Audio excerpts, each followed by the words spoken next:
అందరికీ నమస్కారం అండి. యూఫోరియా ప్రీ స్ట్రీమింగ్ ఈవెంట్లో ఈరోజు కూర్చున్న వెంటనే రామోజీరావు గారిని చూడటం చాలా చాలా హ్యాపీ అనిపించింది. ఆయన ఎప్పుడు మనతోనే ఉంటారు. ఈ ఉషా కిరణాలు అని ఏదైతే వాళ్ళ బ్యానర్ పాట ఉందో, అసిస్టెంట్ డైరెక్టర్గా నా కెరీర్ అప్పుడే స్టార్ట్ అయింది. నేను అప్పుడు ఇండస్ట్రీకి వచ్చిన కొత్త. అప్పుడు బాపిరెడ్డి గారు ఈ కుర్రాడు బాగా పనిచేస్తున్నాడని చెప్పి నా హ్యాండ్ రైటింగ్ బాగుంటుందని ఎంకరేజ్ చేసిన వ్యక్తి బాపిరెడ్డి గారు అప్పటి నుంచి. అప్పుడు నేను ఉషా కిరణ్ సంస్థలో పనిచేయడం అంటేనే చాలా ప్రెస్టేజ్, ఎంటర్ అవ్వడం కూడా అంత ఈజీ కాదు. సో వాళ్ళ టెస్ట్లు కానీ వాళ్ళ ఇది కానీ చాలా కఠినంగా ఉంటాయి. అంటే ఇటు సాహిత్యం కానీ అన్నిటి మీద స్టాండర్డ్ ఉండాలి వాళ్ళకి. సో అలాంటిది ఆ బ్యానర్లో జాయిన్ అయ్యాను అనగానే చాలామంది హోప్స్ పెట్టుకున్నారు నన్ను, వీడికైతే ఒక ఫ్యూచరు ఉందనే ఇది. సో అలాగా చైర్మన్ గారు రామోజీరావు గారిని స్వయంగా ఆయనతో పాటు కథా చర్చల్లో పాల్గొనే అవకాశం కూడా నాకు దక్కడం నిజంగా నేను ఎప్పుడు మర్చిపోలేను. ఆయన కారుదిద్దున కాపురం అనే సినిమాకి విన్సెంట్ మాస్టరు, జీవి నసరాజు గారు వాళ్ళ దగ్గర వర్క్ చేశాను నేను. సో అప్పటి నుంచే ఆయన అంటే నాకు చాలా ఇన్స్పిరేషను, రామోజీరావు గారు అంటే. సో ఆయన కూడా ఈ కుర్రాడని చెప్పి ఏదో అసిస్టెంట్ డైరెక్టరు అందరిలో అక్కడెక్కడో దూరంగా నిలబడ్డాడని అనకుండా వదిలేయకుండా నా ఒపీనియన్ కూడా అడిగేవారు ఆయన. నీకెలా ఉంది ఏంటి, డివి నసరాజు గారు లాంటి వ్యక్తి చెప్పిన సీన్ని నీ ఒపీనియన్ ఏంటి బాబు అని చెప్పి నన్ను ముందుకు పిలిచి అడిగేవారు రామోజీరావు గారు. సో అలాంటి గొప్ప వ్యక్తి ఆయన. సో అలాంటి సంస్థలో పనిచేసిన తర్వాత నాకు నిజంగా ఆ సంస్థ నుంచి బయటకు వచ్చేసరికి క్రాంతి కుమార్ గారని, రామ్ గోపాల్ వర్మ ఇలాంటి వాళ్ళందరి దగ్గర పనిచేసే అవకాశం నాకు ముందు లీడ్ ఇచ్చింది ఉషా కిరణ్ సంస్థ అనమాట. అలాంటి సంస్థలోనే నేను దర్శకుడిని అయిన తర్వాత సొగసు చూడతరమ కథ అనుకొని డైలాగ్స్ ఎవరైతే బాగుంటుందని రాగిణికి తెలుసు. నేను ఎప్పుడు ఈనాడు పేపర్తో నా డే స్టార్ట్ అవుద్ది అనమాట. సో దాంట్లో డియర్ వసుంధర అని ఒక కాలము అజయ్ శాంతి గారు రాసేవారు, ప్రశ్నలకి జవాబులు, పాఠకుల ప్రశ్నలకి. సో ఆయన ఇచ్చిన జవాబులు చాలా బాగా నచ్చేవి నాకు. చాలా క్లిష్టమైన క్వశ్చన్లు అడిగేవారు, ఈయన చాలా బాగా చెప్పేవాడు జవాబులు. సో ఆయన తీసుకొచ్చి ఆయనే డైలాగ్ రైటర్ అని అజయ్ శాంతి గారిని ఆ సినిమాకి పెట్టాను. ఆ సినిమాకి ఆయనకి నంది అవార్డు వచ్చింది ఉత్తమ మాటల రచయితగా. సో అలాగా నా అసోసియేషన్ ఉషా కిరణ్తో ఉండడం కూడా ఈ సాహిత్యం మీద కానీ, అంటే వాళ్ళ ఆఫీస్లోనే చాలా అద్భుతమైన కలెక్షన్, బుక్ కలెక్షన్ కానీ, ఆడియో క్యాసెట్స్ కానీ ఇవన్నీ చాలా నన్ను ఇన్ఫ్లుయెన్స్ చేసాయి అసిస్టెంట్ డైరెక్టర్గా. సో చెప్పాలంటే అది ఒక నాకు పునాదిలా కూడా ఏర్పడ్డది. అంటే ఈరోజు సందర్భం వచ్చింది కాబట్టి నేను ఇదంతా చెప్తున్నాను. అలాంటి సంస్థలో నా రుద్రమదేవి సినిమాని బాపిరెడ్డి గారు చూసి తీసుకోవటం, అలాగే ఇప్పుడు యూఫోరియా తెలంగాణ ప్రభుత్వం 2 ప్రెస్టీజియస్ అవార్డులు ఇచ్చింది. సో గౌరవించింది, గుర్తించింది. ఉత్తమ కథా రచయితగా నన్ను, ఉత్తమ సహాయ నటిగా భూమిక గారిని. సో అలాగే అంతకంటే ఎక్కువ గుర్తింపు నాకు ఈరోజు ఈటీవీ విన్ వాళ్ళు ఇచ్చారు. వాళ్ళ దాంట్లో వాళ్ళ ప్లాట్ఫామ్ మీద ఈ సినిమాని వేయటం అనేది నేను చాలా గర్వంగా ఫీల్ అవుతున్నాను. కొందరు అదే ఇందాక నితిన్ గారు చెప్పినట్టు బోల్డ్ కంటెంట్ కదా ఇదని చెప్తున్నాను. 1-2 ఓటీటీ సంస్థలు కొంచెం సంశయించాయి. మా బాబు ఏంటి, జనరల్గా మనం ఏంటి థియేటర్లో చాలా ఇదిగా చెప్తాం డైనమిక్గా. సో దానికి బట్ సెన్సార్ అనే అడ్డు ఉంటుంది. ఓటీటీ వాళ్ళు సెన్సార్కి ఏమి భయపడరు. ఎప్పుడు కంటెంట్ని చాలా బోల్డ్గా చెప్పడానికి వాళ్ళు మనల్ని ఎంకరేజ్ చేస్తారు.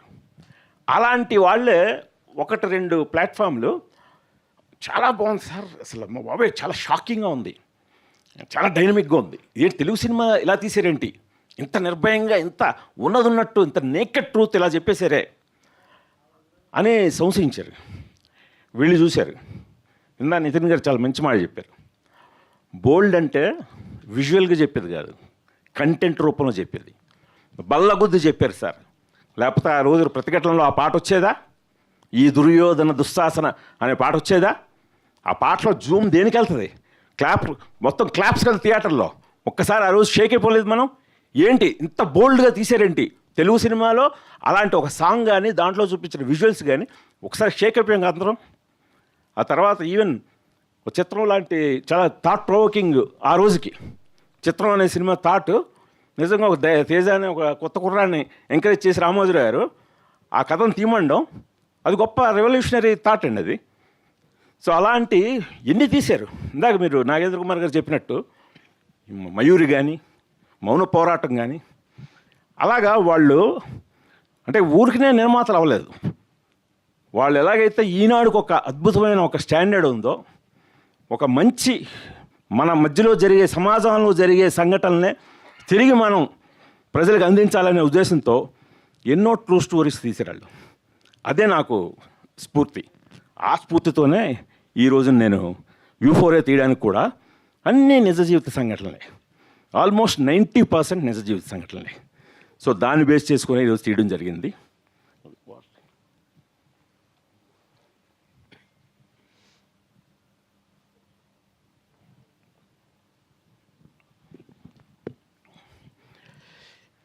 ఇంకా ప్రభు గారు ఇందా మాట్లాడుతూ ఇది థియేటర్లో అనుకున్నంతగా చేయకపోవడానికి యూఫోరియా టైటిల్ కూడా రీజన్ అవ్వచ్చు.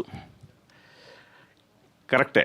అంటే సినిమా చూసిన వాళ్ళందరూ టైటిల్ యూఫోరియాకి ఇది చాలా న్యాయం చేసింది, ఎందుకు పెట్టాననేది అర్థం చేసుకున్నారు. బట్ ముందు టైటిల్ యూఫోరియా అని పెట్టేసరికి కొంచెం తటపాటాయించిన మాట వాస్తవం. కానీ ప్రేక్షకులని కూడా నేను సవినయంగా వాళ్ళని వేడుకుంటుంది ఏంటంటే, మీరు దయచేసి కంటెంట్ ఈజ్ కింగ్ అని మీరు అంటున్నారు. కంటెంట్ ఈజ్ కింగ్ అని నమ్మి తీసినప్పుడు మీరు థియేటర్లకు రండి దయచేసి. నేను రిలీజ్ చేసిన వెంటనే రివ్యూలు ఇప్పుడు ప్రభు గారు, నాగేంద్ర కుమార్ గారు, ఇంకా చాలా standard Indian express 4 star rating ఇచ్చింది. టైమ్స్ ఆఫ్ ఇండియా, హిందూ, ఇలాంటి స్టాండర్డ్ ఉన్న వాళ్ళందరూ కూడా సినిమాని బ్రహ్మరథం పట్టి అద్భుతంగా రాశారు. అవి చదివి సినిమా బాగుందట కదా, కానీ ఎప్పుడు వస్తుంది ఓటీటీలో అని మమ్మల్ని అడుగుతున్నారు వాళ్ళు. అరే అమ్మా, ఇంత డబ్బులు ఖర్చు పెట్టి తీసింది థియేటర్కల్ ఎక్స్పీరియన్స్ ఇద్దామని, లేకపోతే డైరెక్ట్గా ఇదే కథను నేను ఈటీవీ వాళ్ళకి ఈటీవీ ఒరిజినల్ అని సబ్మిట్ చేస్తే 2 గుణశాల గారు తీయండి అంటారు వాళ్ళు. పట్మని తీసేసి ఉండేవాడిని. ఇది ముందు థియేటర్కల్గా చెప్పాలి అని నేను తీశాను. దాని వెనకాతల నా ఫ్యామిలీ ఉంది. ఇప్పుడు వాళ్ళు కూడా ఇప్పుడు సినిమా మేకింగ్ అంటే సరదాగా కేవలం ఒక ఫన్, ఒక సరదా అనేదే కాదు. సినిమానే సరదా, ఎప్పుడు మేకింగు సరదా. మా ఫ్యామిలీని కూడా ఇలాంటి ఒక పర్పస్ఫుల్ సినిమాని తీయడం సరదాగా అనుకున్నాం తప్పితే ఏదో ఊరికనే గాలిపోగు చేసి సినిమా తీసి దాన్ని ఒక ఫిల్మ్ మేకింగ్లో సరదా పడలేదు. సో కాకపోతే ఇప్పుడు సరదా తీరిపోతుంది అనుకోండి, అది వేరే విషయం. బట్ అయినప్పటికీ కూడా మేము నమ్మాం. ఎవరు నమ్మాం? ఆడియన్స్ని నమ్మాం. ఆడియన్స్ని నమ్మినప్పుడు మీరు ఏం చేయాలి? ఒక మంచి సినిమా వచ్చినప్పుడు కేవలం మాటలు, రాతలు, పొగడ్తలే కాదు. అంటే చాలా ఇందాక కొన్ని సెల్ఫీ వీడియోస్ చూశారు, టైం తక్కువ ఉండడంతో కొన్ని వేశారు. మీకు ఫుటేజ్ దాదాపు 2-3 గంటలు ఉంటుంది ఫుటేజ్. ఒక్కొక్కడు మాకు పంపిన సెల్ఫీ వీడియోస్. ఏంటి ఈ సినిమా, అయ్య బాబోయ్ ఇది మన తెలుగులో వచ్చిందా, భయం వేసేస్తుందండి.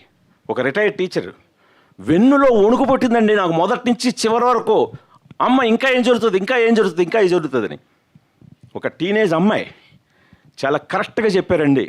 ఈ రోజున అసలు మీరు క్వశ్చన్ వేశారు, పబ్కి వెళ్ళడం, పార్టీకి వెళ్ళడం తప్ప నాన్న అని.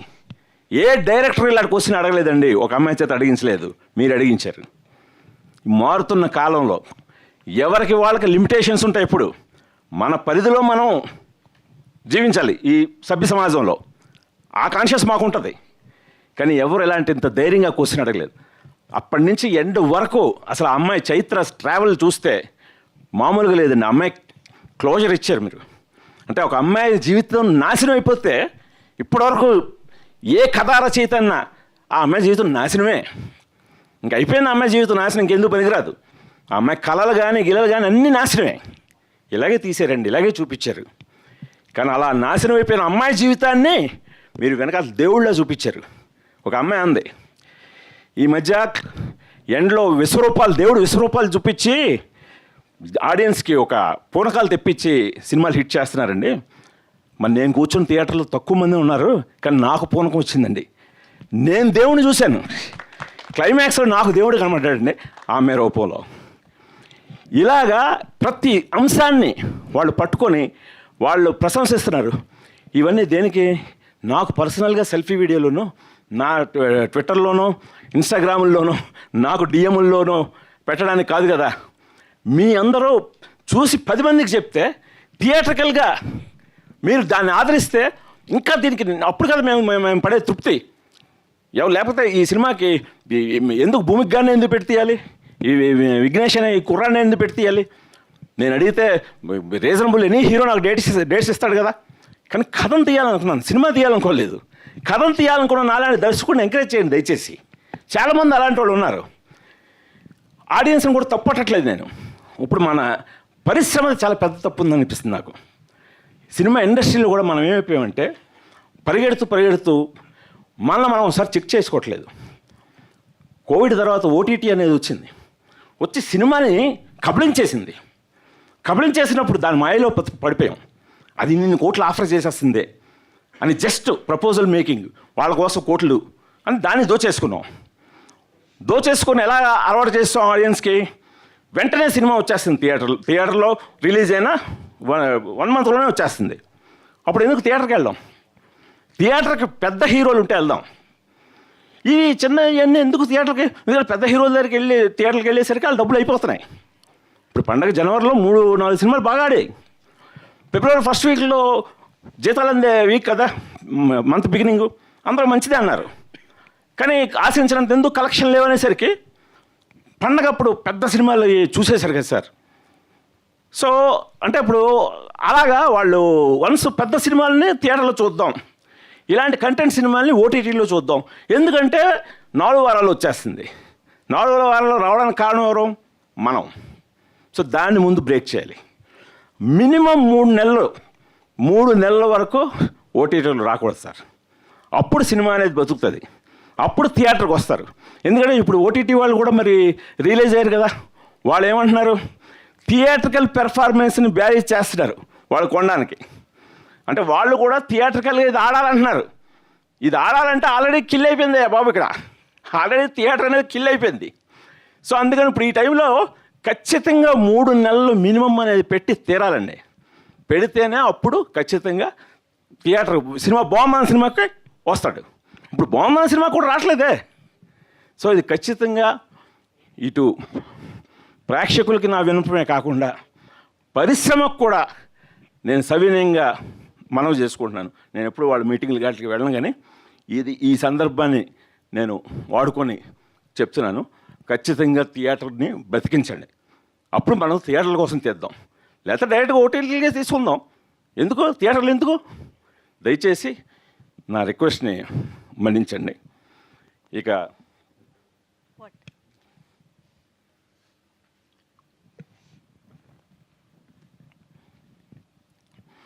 యూఫోరియా విషయానికి వస్తే, వీళ్ళందరూ కొత్త వాళ్ళు అయినా సరే, ఇప్పుడు విఘ్నేష్ గవిరెడ్డి కానీ,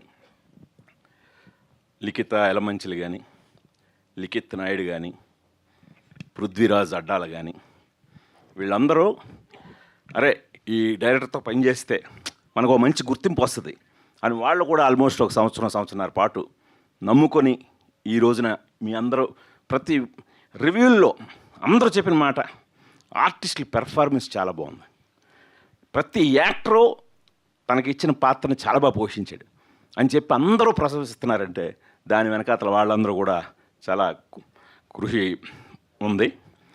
ప్రత్యేకంగా ఈ విఘ్నేష్ గవిరెడ్డి, ఇతనికి సినిమా చెప్పాను నేను, తనకే తెలుసు ఎలాంటి పాత్ర చేస్తున్నాను. బ్యాంక్ అయ్యాడు.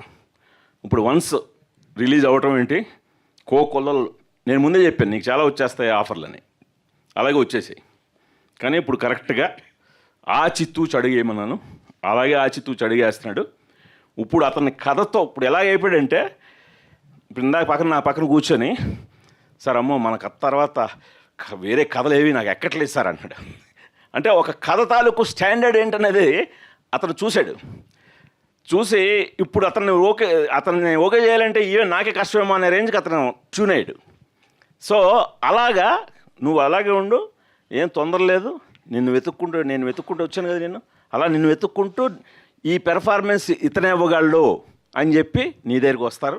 నువ్వేమి ఇదవుకో, ఇప్పుడు ఇస్తున్నాయి కదా చెప్పి ఆ లవ్ స్టోరీలు రకరకాల లవ్ స్టోరీలు చేయాలి. నువ్వు లవ్ స్టోరీలు తప్పకుండా చేయాలి. బట్ ఆ లవ్ స్టోరీలో కూడా కథ అనేది పద్ధతిగా ఉండాలి. ఊరినే గాలి పోగేసి ఏదో చేసి లవ్ స్టోరీలు అంటే కూడా జనాలు ఏం చూసేయట్లేదు. ఇప్పుడు ఆడుతున్న అన్నిట్లు కూడా విషయం ఉన్న లవ్ స్టోరీలో ఆడుతున్నాయి కూడా.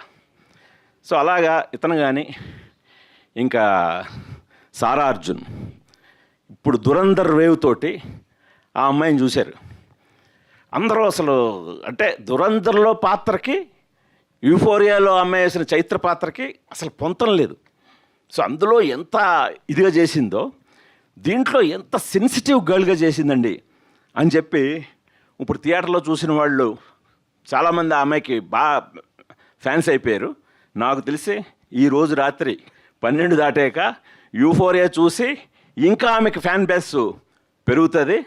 అంత చక్కగా ఇప్పుడు ఆల్రెడీ దురంధర్తో ఒక యూఫోరియా క్రియేట్ చేసిన సారా యూఫోరియాతో ఇంకా యూఫోరియా క్రియేట్ చేయబోతుంది. తప్పకుండా మీ అందరూ చూడండి. అలాగే భూమిక గారు, ఆవిడ లండన్లో ఉన్నప్పుడు కథ స్క్రిప్ట్ పంపించి ఫోన్ చేశాను. ఫోన్ చేసి ఆవిడకి చెప్పిన మొదటి మాట మొన్న ఆవిడే గుర్తు చేశారు నాకు ఈ విషయం. మీరు కరెక్ట్గా ఈ కథను నమ్మితే మీకు అవార్డు వస్తుందండి అన్నాను.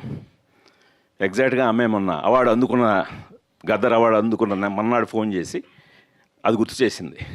లండన్లో నేను ఉన్నప్పుడు మీరు ఈ మాట అన్నారని. ఎందుకంటే ఇది నా ప్రతిభ నీ ప్రతిభ కంటే కూడా ఆ పాత్ర ఆథర్ బ్యాక్డ్ రోల్ అంటారే అది పడ్డదమ్మా నీకు. అందువల్ల దాన్ని నువ్వు వాడుకున్నావు. వాడుకోవడం మూలంగా ఈరోజు నేను ఒకటే ఆడియన్స్కి మాట ఇచ్చాను. ఒక్కడిలో నా స్వప్నాన్ని మీరు చూసి ఎంత ఇంప్రెస్ అయ్యారో యూఫోరియాలో వింధ్యా వేములపల్లి కూడా మిమ్మల్ని ఏమాత్రం నిరుత్సాహపరుస్తుంది, ఇంకా బ్రహ్మాండమైన పేరు తెచ్చుకుంటుంది మీ దగ్గర అన్నాను. అది నిలబెట్టుకున్నానే హ్యాపీ అయ్యాను. అలా ప్రతి ఒక్కడు కాలభైరవ మ్యూజిక్ రీ రికార్డింగ్ కూడా ఈరోజు నా మామూలుగా పోవట్లేదు. అందరూ అంత కుర్రాడు, అంత చిన్న కుర్రాడు అసలు ఎంత మెచ్యూర్డ్గా చేశాడండి.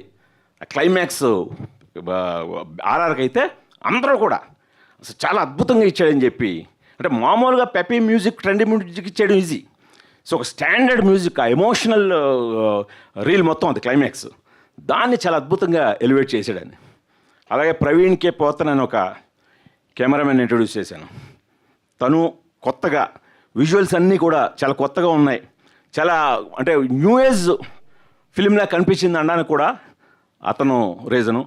మన Praveen Pudi editor, art director Srinivas Kalinga, costume designer Poojitha Tadikonda, Ashok, వీళ్ళందరూ కూడా ఈ సినిమాని బాగా కథను నమ్మి ట్రావెల్ అయ్యి మాతో పాటు 1.5 year పాటు దీన్ని యూఫోరియాని ఇంత చక్కగా తీర్చిదిద్దారండి.